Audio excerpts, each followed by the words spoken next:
bading na bading sa'yo. Totoo pangarap kong may kasal sa'yo.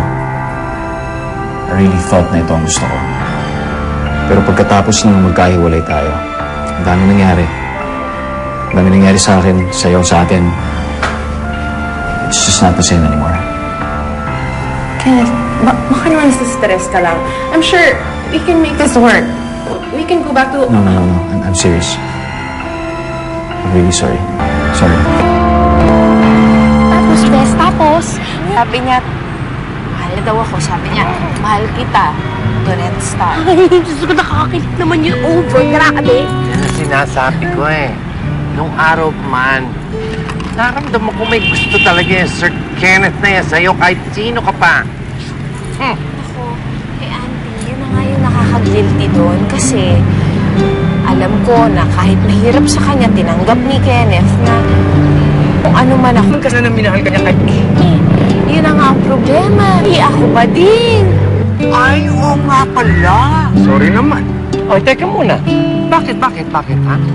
Tama naman si Pepsi, ah.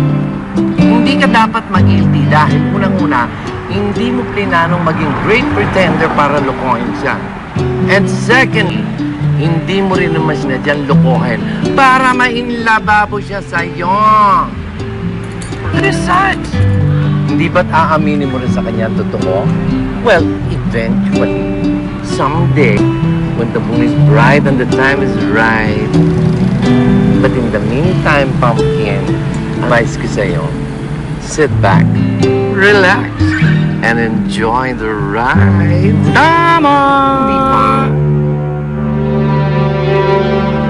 I'm sorry, compadre. I know what happened to Kenneth. Hindi ko na kaya gawin to. Pero, hahanapin ko siya para maibalik sa matuloy ang kasal. Pero ayaw na sa akin ni Kenneth. Eh, don't say that.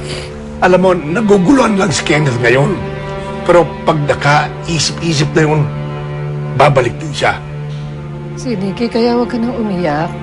Your Tito Henry will make sure na maayos din ang lahat. Huwag ka mag-alala, Nicky. Matutuloy ang kasal. Ewan ko ba kung bakit napakaswerte ng baklitang yan. Pero hindi habang buhay, pinanganak siyang suhe. Mauubusan din siya ng swerte. What could we do? Alam mo ikaw, Kaloy, kahit kailan tatanga-tanga ka eh. Paano natin mahanap yung tatlong bading na yun? Eh, picture nito niya, dala mo. Pasensya na, mas mali na dampot ko eh. Eh, paano nga yun natin mahanap yung bading na yun? Ay, mga bakla, ano tayo? Bakla naman. Excuse me, pwede bang magtanong? Well, kung itatanong mo, if I love you, the answer is yes, I do. Bakit agad? Eh kung binabanap mo! Boss, paano naman tayo bibigyan ng impormasyon yan kung init ng ulo pinapailan niyo? Relax! Isa lang, boss. Meron kasi kami hinahanap na tatlong bading eh.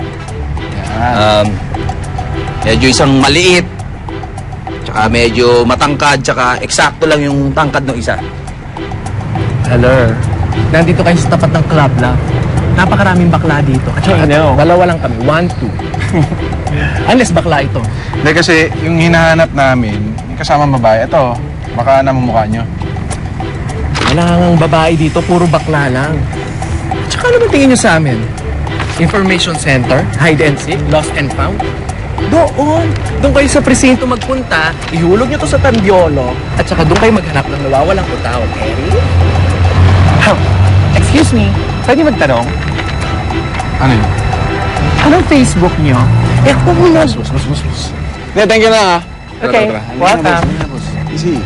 Relax. Tara, boss. Mukhang mga terorista, no? Mga goon.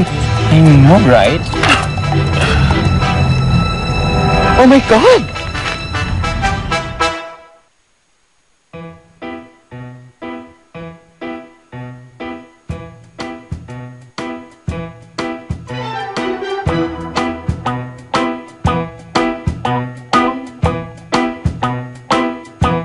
Pwede pala yun. Kenneth! Brett, Oh! Ano yan? alin? Yan! Ito? Ginagawa mo? Laptop. Hindi, nag-type lang para sa office. Sigurado ka eh. Bakit tinatago mo? Oh, di. Ayoko lang siyempre na nagtatrabaho ko na nandiyan ka na. Kaya naman eh. Type lang. Research. Okay. Gusto mong coffee? Or water? Anything? Coffee. Coffee, oo. yes. I know.